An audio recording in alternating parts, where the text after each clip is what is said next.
Thank you for joining this episode of Be Positive. Before we get to the show, please know this episode references real stories of suicide loss and ideation, and it is not for little ears. If you or someone you love is struggling, call or text 988 or visit 988lifeline.org. Please take care while listening, pause if you need to, and you can find links to additional mental health resources in our show notes.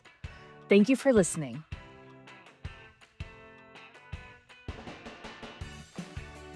Our first guest is a person that I have known since high school. And he left high school and went right into the military serving as a medic. And just a few years later, he was injured and had a traumatic brain injury. Doctors told him that he would never learn beyond the high school level. And while he may have been down and out, he also gave two middle fingers to the doctors and said, "Watch me." And now he will be earning his PhD and starting that process this fall. He is now writing a book and paving the way for a person-first approach in school systems, starting in Iowa. I am so excited to welcome this guest to Be Positive. Please give a warm welcome from wherever you're listening to Andrew Carbajal. Andrew, take it away and introduce yourself. Yeah, so my name is Andrew Carbajal. I'm not good about talking about myself, but I am a U.S. veteran. I was a combat medic in the Iraq War. Krista and I actually are in the same kind of class, so we've known each other for a long while. But I wanted to, be in the military since a young age. I wasn't very an academic student, more athletic and gifted in those means. Wanting to be a combat medic like my great grandfather. He was a combat medic in World War II. My grandfather, who was in the Navy in peacetime, but ultimately gave me like a path that intrinsically motivated me to do that for my career. Unfortunately, I got injured in Iraq in '07, hospitalized 18 months. Doctors told me I couldn't learn probably past the high school level. Having that self-fulfilling prophecy kind of accepted, it was hard for me. I went back home and became a paraeducator. Was an educator, paraeducator for a student who had autism and fell in love and saw some things that spiked interest in just furthering my education. But my fifth grade teachers who I worked with actually tapped me on the shoulder and said, "You could be a great teacher." So I went back into education a little bit. I kind of doubted myself a lot of times, but then I saw it, the grit come alive, me, understanding who I was and how I learned and was able to overcome a lot of the factors that my injuries that I sustained in Iraq kind of accumulated some very positive things, but got into teaching. Special education was my passion. I taught students with autism. I've actually worked up my way through the years, the last 12 years, to becoming an assistant principal at a large high school in Iowa. That I am very passionate about working with students in behavior, academics, and attendance. That's awesome. And for anybody who is curious, I do have our yearbooks with our photos in it, and I almost brought it and put it on camera, almost. But Andrew, no, it's just so good to see you, and it's good to talk with you. And you've come so far and done so much, and I'm so glad you reached out to talk and to share your story. Let's start with the core of your story. So you were told from your traumatic brain injury that you were never going to learn again. I can't even imagine facing that, hearing that, and trying to even process what that means. Can you take us back to that moment and how it kind of just shaped your drive? When we were in a pre-conversation, you said you basically gave the doctors two middle fingers and said, "Watch me." And I just love that. I love that mentality. Yeah, so when they kind of through seizures and the traumatic brain injury, they just said I wouldn't probably be past the high school level. A lot of that is probably because of just how rigorous, college is. I believe them. I just, maybe I didn't have the skills or the grit to do it right away. But I had to struggle a little bit with myself, and I didn't want to accept it as people around you kind of tap you on the shoulder to do better things. You want to, make sure you're for your family that you're doing best for them. But I struggled alone, and I kept a lot of my demons inside, so it was really hard at first. But ultimately, like I told you, like I wanted to prove them wrong, and those two middle fingers are constantly in my head. It drives me. It's intrinsically motivating. I've been working so hard, just academics wise, having 8 kids of my own, and ultimately trying to show them a path that they can do whatever they put their mind to. But I've been going to school for probably 15 straight years now. I start my doctorates in the fall, and just accomplishing a lot of things. I'm not really good about taking pride in myself and or having awards for doing things, but I keep pushing myself. I'm very hungry. I'm very driven to do better, but it also for my students. I want my students to be better than me. I want my own kids to be better than me. So having that mindset actually shows the students that I work with and my own kids that they know I care, that I respect them, and I earn their trust and earn their respect, and they're going to give me everything they got every single day. That's phenomenal. And so, when did you start realizing that you were proving the doctors wrong? How long did it take for you to, I mean, from when you got the news and then the process of course, I'm sure there's grieving that you may never learn again to, no, I'm going to show them wrong to, oh my gosh, I'm actually doing this. What did that feel like? Yeah, I mean, like I said, it was a disgusting taste when, doctors tell you those things. Uh-huh. I didn't realize my capabilities, and I still don't realize my full potential to this day because I'm so hard on myself. It is hard because we all grieve differently, and my grieving was alone, and you kind of lock it away and do those things. I would say after my first maybe full year of college that I'm like, I meant out to do this. I can do this. It takes me a little bit longer to learn than a normal person. But if I work as hard as I can, I get stuff and pick up on things. Just learning more about yourself and what ticks or triggers that you have can benefit from helping, um, you know, learning new things and harder things. And as it progresses, like now I'm in my master's programming. I don't know, it's like my third or fourth master's degree that I'm working on that it comes easy to me. Like I have my set times where I work. I don't work with my kids around, or I try to wake up early. That's when I learn best. My brain learns the best in the morning. At night, it's hard. Sometimes I have to really push myself and activate those channels. But ultimately, I'm so driven to prove the doctors wrong. It's like me versus them type thing. I'm very competitive. I think you remember how competitive I was. I'm very But good at tennis and basketball. right. So those things, and now I've turned it into fuel for that fire to now how can I impose? I want to use that word impose for my students to, show them what I've been through because I think they earn it. They need to earn it. They have to, struggle, but that they can do it too. Give them hope. I just got done talking to psychology classes last week, and I really was vulnerable with them, which I think allowed some to be like, "Hey, I might need help too." So I saw that, and it was so intrinsically motivating to continue to help others. I love that. And talking about struggle, so I'm going to bring this back around to something that you said, but I'm seeing clips right now. Jeremy Renner, he was like Hawkeye and Marvel and everything. And he, everyone kind of has heard his story about getting run over by a snowplow, but he's going on this book tour right now. And one of the quotes that he said was, people are meant to struggle. We are meant to struggle as humans. And that is very similar to something you said when we were going back and forth earlier, which was badges earned from continued struggle. Like you earn badges from the continued struggle. Do you embrace struggling now? Does it fire you? Does it fuel you?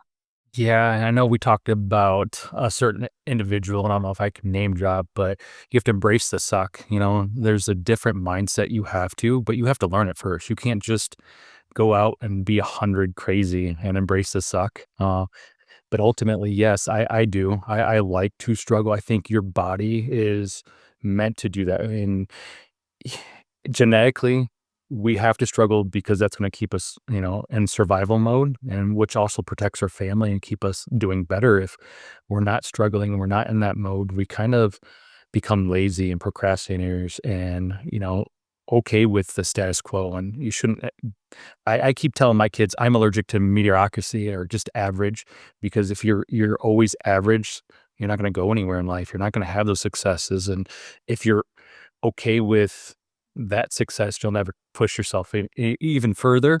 My goal, I don't have my end goal. I guess I do have an end goal is to be a grandfather, and I would love to spoil the crap out of my grandbabies. And but ultimately, like if anything comes in between that, I have to learn. All right, I need to remove that stress or remove that maybe barrier so I can get to my end goal. Yeah. And who we were talking about, we can't say the name because I saw him speak, David Goggins. A lot of people will know that name. He's intense. I mean, he you take like struggle and like almost like to a shame level in a sense, but oh my gosh, I left his entire speech in session just full of so much energy. He gave it all. But I do agree. I think overcoming the suck and not being afraid to struggle or to step into the unknown is so important. And so when you reached out, you wanted to really talk about a lot of this idea of grit. What does grit and embracing some of these concepts mean to you? And how do you help your kids, help your students that you're teaching kind of learn grit? Yeah, grit is hard because everyone's different. Everyone learns uniquely different. Their challenges in life are different. And I've kind of defined grit, like you said earlier, is just something that is a badge earned from continued struggle. So everybody's struggle is different, but how can that build to your intrinsic motivation? I think we have to find that intrinsic motivation. It's hard. It's never taught in school. I never learned what intrinsic motivation was that really got me going. Like if it was Marvel stuff, I'd probably aced my English class freshman year. Awesome. But, if you're intrinsically motivated and you have goals, it's that hunger of growth now. You have kind of created a culture. So when I have students and I have probably 10% of my 930 students come in that I work on a daily basis with either attendance, behavior, and then, just academics. I can't even really get to academics until I know them personally. What is their struggle? Can I walk in their shoes? Can I just empathize with them for a little bit? And then ultimately, do they trust me enough to know that I care? Did I earn their respect and trust? And then I can actually define what their intrinsic motivations or interests are. And you have to really break it down, but it takes so much time. So you think I have 930 kids, you have to do it on the fly sometimes. And you have to be really witty and be able to get to their level quick. Otherwise, you're going to lose them. And I just look at a time right now. I have a student that is struggling to just to get to school. And, do I need to pick you up? Do I need to help you? What can I do on the backside to get you to school? And he's like, no, I'm just lazy. And it's like, okay, well, I can't fix lazy, but I can help you overcome it and give you tools or, universal constructs of the 21st century skills, to do it. Can we set a couple alarms? Can we do these things? And it wasn't until, like, I got to know him and then actually he saw me watch him play soccer that he knew I cared, and now he's, like, trying to move up and try to do better, and, it's that small thing, just me showing up to see him in that moment, he's like, "Oh, it's clicking, let's do it." I'm gonna work harder, because not only you believe in me, but I believe in myself because I'm gonna let other people down, and I don't wanna do that. Oh, I'm getting like emotional thinking of my like high school self. I would have loved this idea of seeing somebody. Like, I feel like we all feel so misunderstood, especially when you're at the high school level. Everything is changing. People are so hard sometimes to get along with and deal with, and you're figuring yourself out, and you're just stepping up, and you're just asking people to, like, "Just let me see you. Let me see you. Let me support you. Let me be there for you. Let me give you some tools to help you feel better." And that's not quick. Everyone's also looking for a quick solution, and it's really an investment in somebody. You're taking the time to get to know and see somebody, and that I think anybody, even as an adult, I think we all wish to just be seen. But on the other side too, we have to do the work, and there's something that I have learned over time through my sessions in therapy, which is the phrase of action creates motivation, where every morning you think that these successful people in life, however you define success, they wake up and they're motivated every morning. They're ready to go every morning. And I'm realizing that it's actually not that way. Motivation is created based off of the action you take to get there. Do you see that a lot in your students? And is that a part of grit at all? Yeah, it's hard though because, I mean, I'm thinking all 930 and, it's so much, and then all the past years, and I think there's so many variables and it's hard. And it's something that if it was easy, that we would already have an answer for. But ultimately, yeah, their motivation, they have to start building confidence. I wish I could go back. There were so many things in high school or even middle school that I wish I did differently, but I didn't have the experience. I didn't grow up with a dad in my life that showed me these things or talked to me about struggle. I didn't have a mom. I did see her struggle. She tried to provide us as best as possible. So when I do give these examples to my students, they kind of open up a little bit because now I was vulnerable. I think you show you're vulnerable, you tell them your why, and then you can give them examples because they don't know and they grab onto it. And then they're like, hey, I can resonate with that. I will tell you, all right, this is what I want to do. Like, I've never told anybody this before, but I want to go to become a dental hygienist.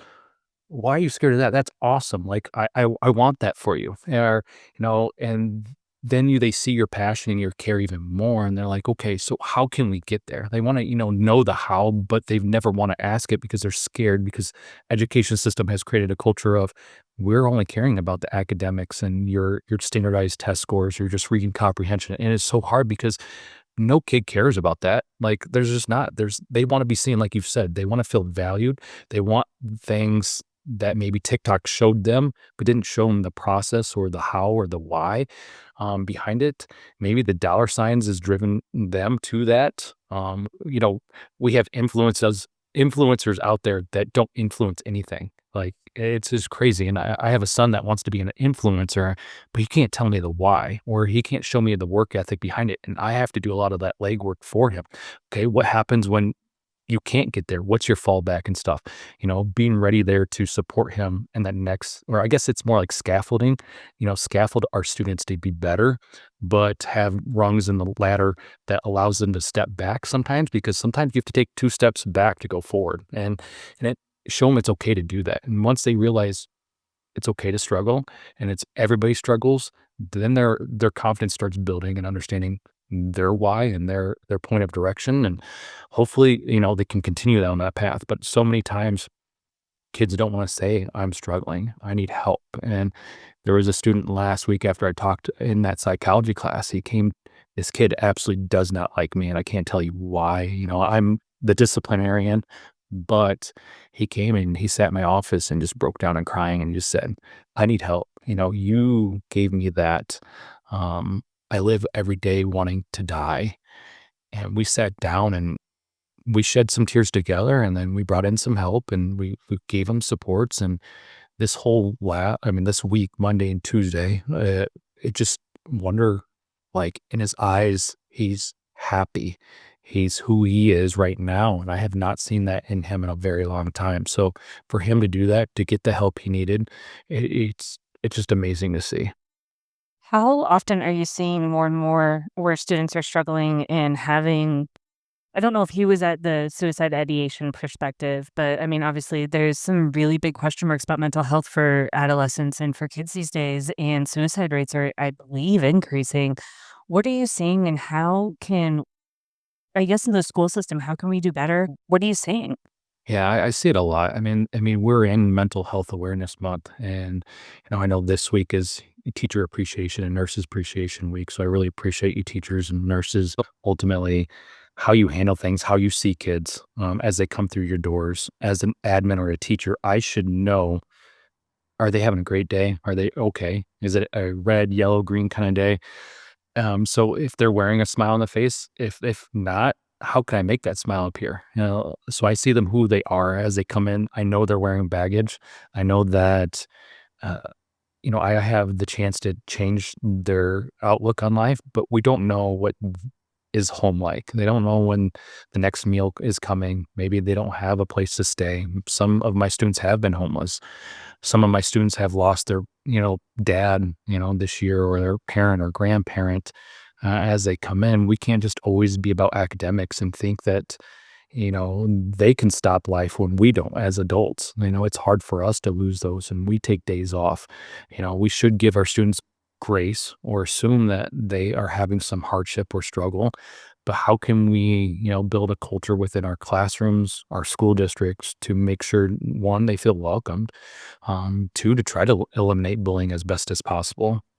But ultimately, unless you know who your students are, take that number away from them. They're not just a number, but they're a person first, and how we can connect with them, or, find that trusted adult who knows them or they had that, relationship. What are they going through? And being able to accept it, because I've seen teachers really can turn that switch off where they're just like, they're not seeing that these kids are wearing baggage. Kids don't live at school. They don't, their brains aren't operating in academics 100% of the time, especially with them being young and they're not being able to access their frontal cortex or their frontal lobe there and making the decisions better. Sometimes they shut down and they don't know how to get out because they don't have the experience. They've never experienced struggle before. And they're building that grit as, they're dealing with issues. But how can we be a support system? How can we be uplifting for them and be their motivation? Maybe it's extrinsic motivation at first that leads to intrinsic motivation. That's where I think our brain learns the best, is intrinsic motivation. But sometimes it needs, the extrinsic, like I use caffeine to calm me down, but others use caffeine to, boost them up a little bit. So I think we have to take the shadows away and, stop going in blind and just accept that they have hardships as well.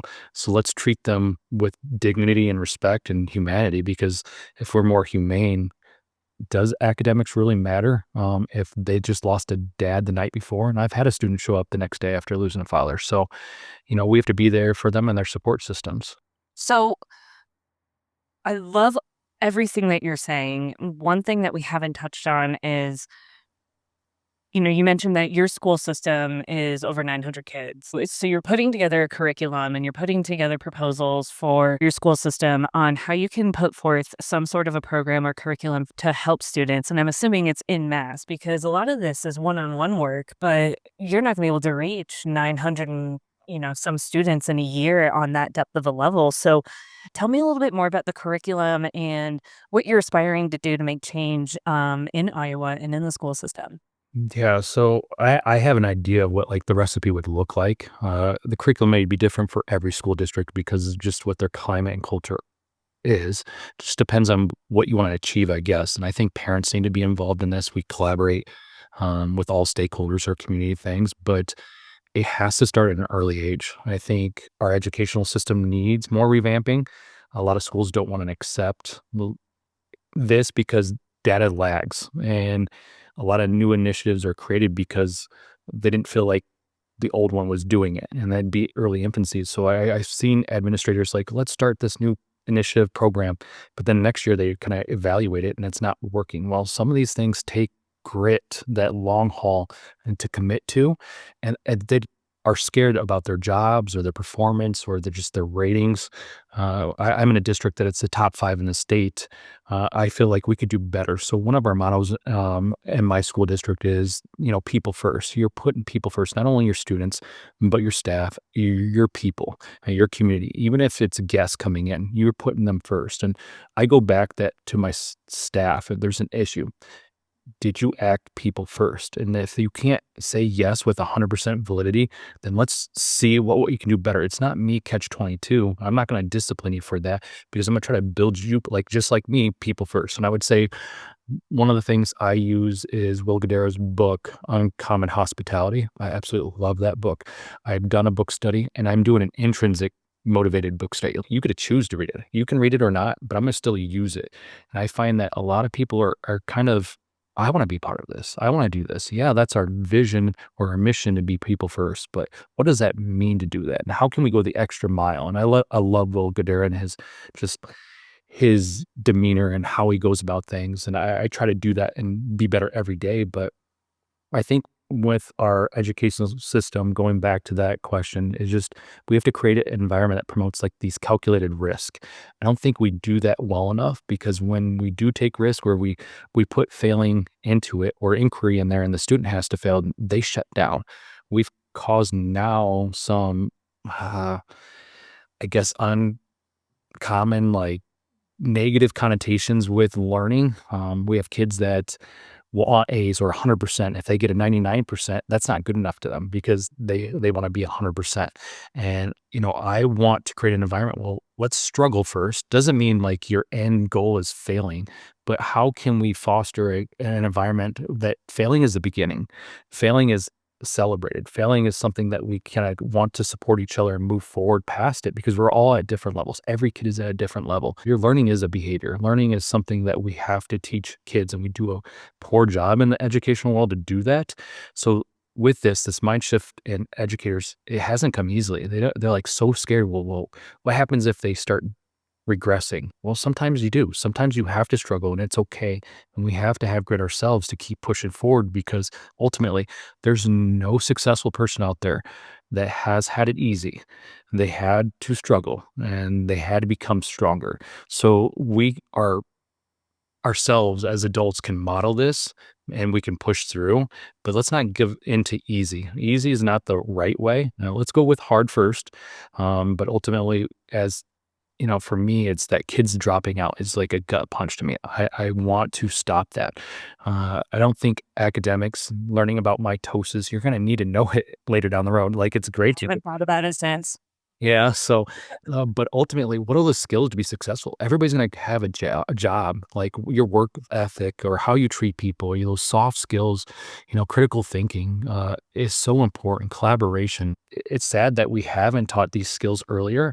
And if we did, grit would, form and things would get tough first. But through it, kids would be less likely to quit in the end. One thing that I do like, Sarah Blakely, who founded Spanx, and her husband, Jesse Itzler, who has been an entrepreneur in so many areas too, they have their kids come to the table every night. And one of the things that they have as family dinners is everybody goes around the room and they list one thing that they failed at that day. And then everyone cheers for them. And they're trying to create that type of grit. What can parents do at home? I know some of it's not just the school systems, and there's a fine line between everything that you can do as an educator, but there is things at home that parents should be doing or can be doing to help also create this grit and create this mental toughness. What do you think parents can do more? Yeah, that's a loaded question. And Generationally, we're still trying to figure out how to deal with our own stuff too. you're right. There's no book out there, and parents, I don't want you to think I'm coming at you, but I think everybody wants the best for their child. I think everybody, wants their child to be better than they were. But we have to separate that. Yes, we are parents. We're not friends. We can't live through our children again, and try to, correct your mistakes that you did when you were younger.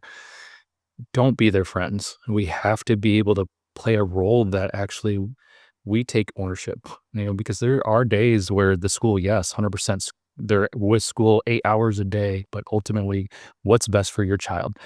Each child's different. I have eight. So when I look at them, I know they're different and I have to treat them differently, but try to make sure it's equal.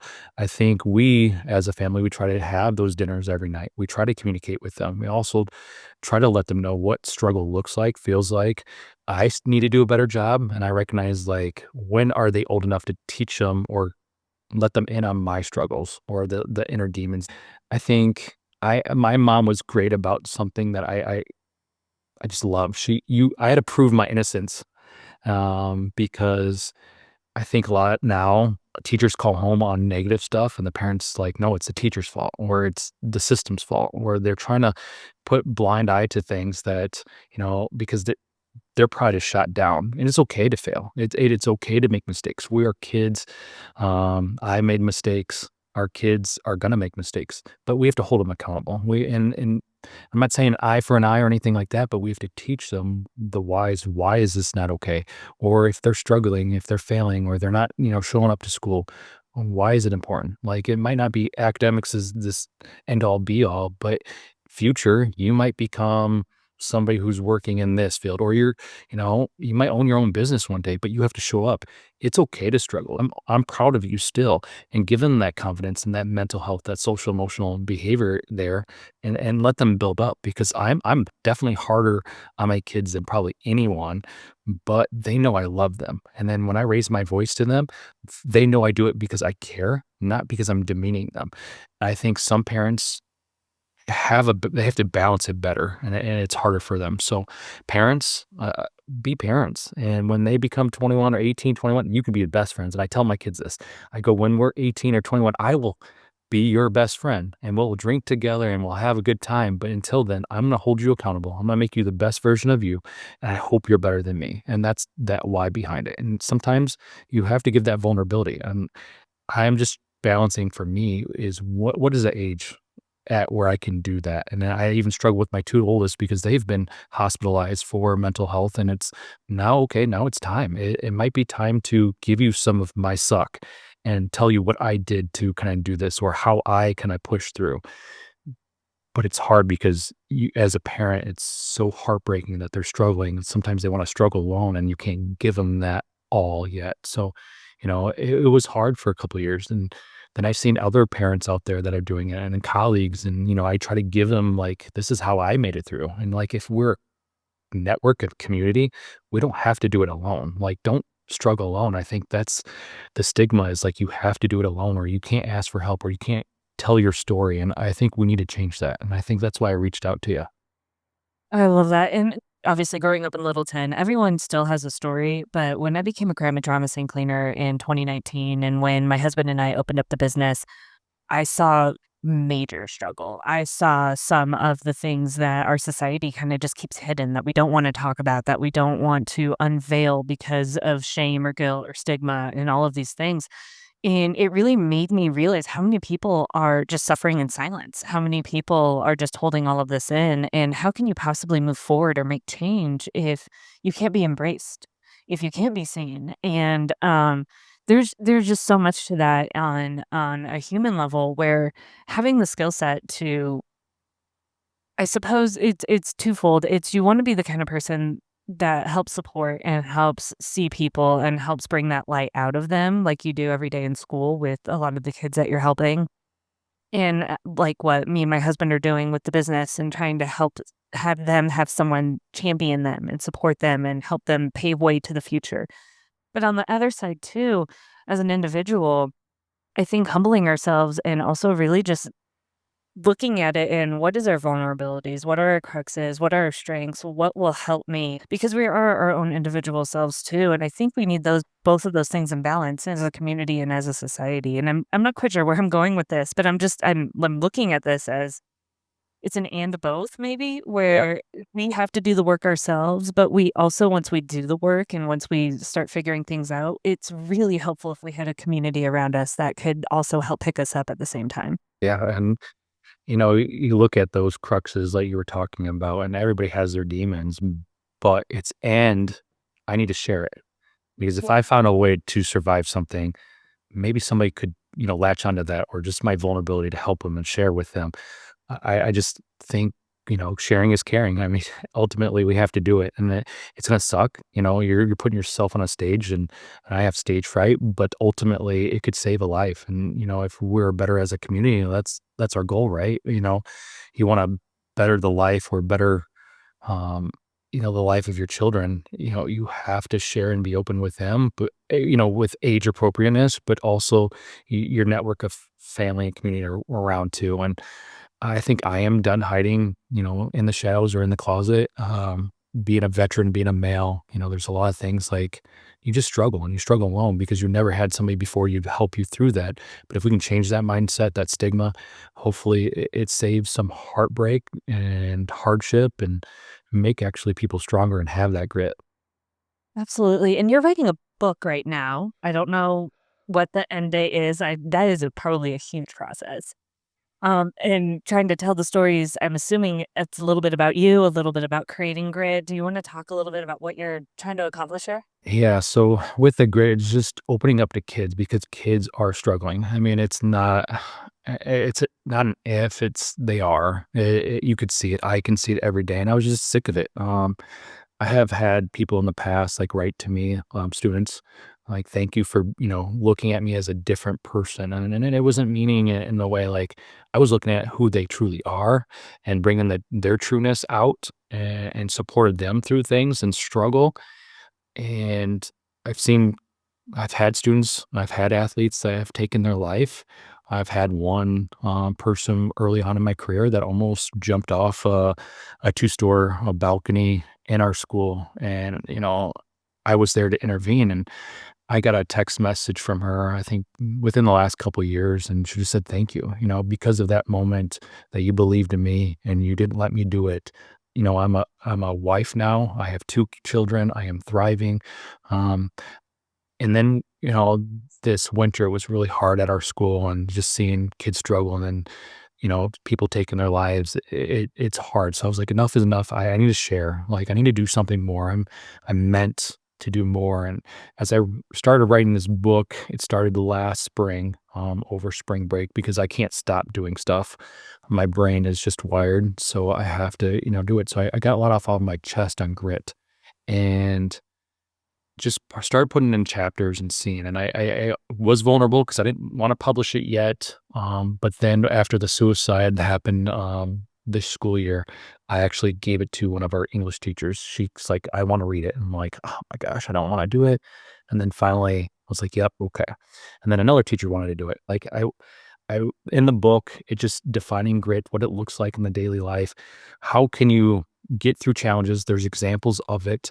Some of the feedback I got from the teachers who read it is like, how can they reflect? I think the biggest thing, how can they act on it? Because, like, with the experience of grit, sometimes can't learn grit. You have to experience it. So how can they reflect? So they have to use their metacognition a little bit and be able to write down, what are they struggling with? And so I'm developing now in each chapter that there's a space that they can reflect on, and maybe they can be vulnerable and open up, because if they can be, vulnerable with themselves and look themselves in the mirror when they're at the worst, then they can accept it a little bit and maybe talk to somebody.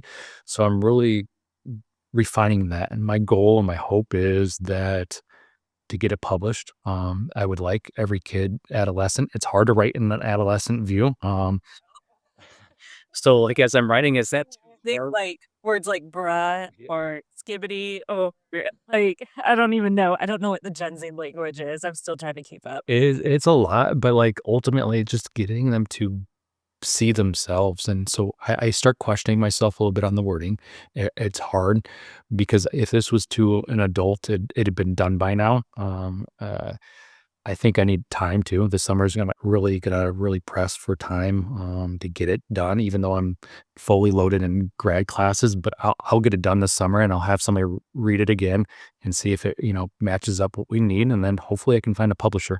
Having 8 kids and being an educator, like, you just don't have the thousands of dollars they want to even do it. So ultimately, it's a need. Like, I'm not looking to make money off this book, and that's not. I want to save lives. I want to better kids. I want to make sure they have the tools necessary that my parents didn't give me in a like open view, but like a back end hindsight being 2020.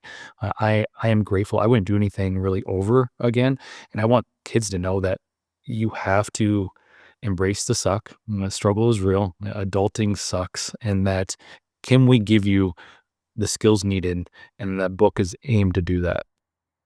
So, okay, I'm gonna ask a maybe hard question. Let's say I want to have more grit in my life. What do I do? How do I start? What's the process? Or is that what you're trying to formulate and really put on paper, especially for adolescents? Oh, no, I mean, I think I know, and that first step is you have to accept your demons. Like, you gotta understand your struggles. Like, what are you struggling with? And unless you're accepting it and you're not gonna put it on paper, or you're not gonna hold yourself accountable. So when kids come into me and they give me and they actually open up, I know right away I can be that chef and like put all the ingredients together, and we formulate a recipe for them to follow, and usually the outcome is good. But it's that first initial thing. Can they trust you to open up and be vulnerable? Because a lot of our kids don't have that mindset. They don't have access to the frontal lobe to actually allow you in to think right.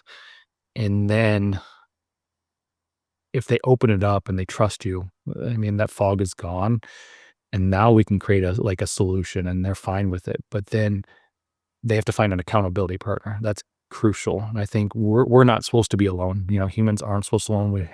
We have our people, but you have to tell your people, or be strong enough to tell your people, this is what you want. And if you're really intrinsically motivated about doing it, you can do anything you want. And that's something with education, like going back to my doctorates, this this fall, I wasn't going to do it. I wasn't going to do it at all. It was when my wife's like, "You need to do this.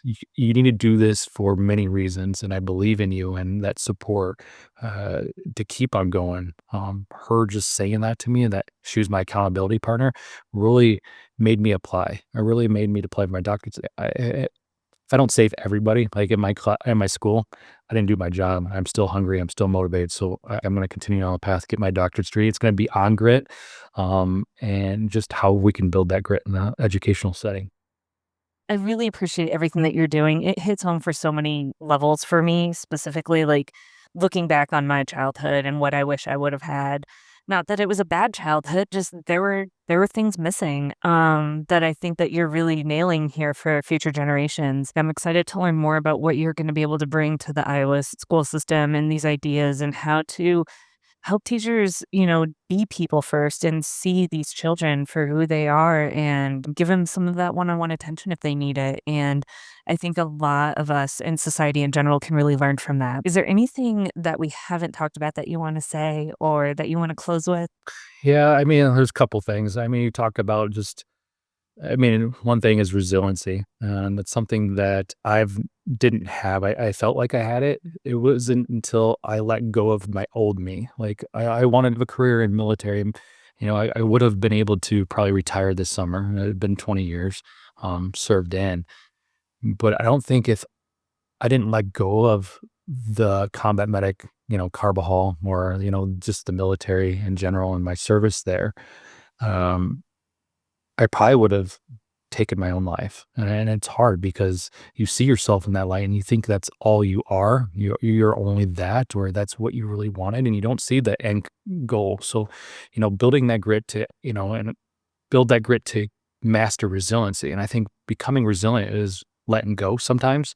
I think it's crucial to be able to let go of some things that if a life does throw a curveball at you, like, can you let go of that old you or the old person? And you have to get to a center point where you're balanced. But ultimately, I know you had one question, like, what do I tell a veteran or anybody facing that? It really, I took pride in this statement. It's just like, you are loved. Your sacrifice to keep our freedom is applaudable in itself.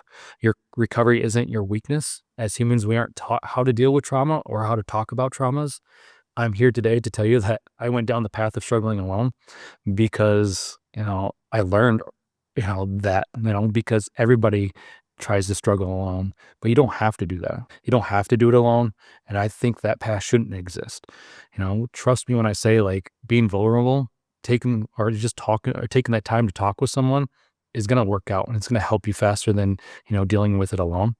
I promise life is hard, and you should accept that life is going to be hard and there will be setbacks, but life is so worth it. I find joy in just the people I've interacted with and, like, changed and done it, because now I could see them as, just early on, the kids that I taught are now parents and they're doing it. But, like, with veterans, like, you fought once for our freedoms, start fighting yours. And I even take that to, students.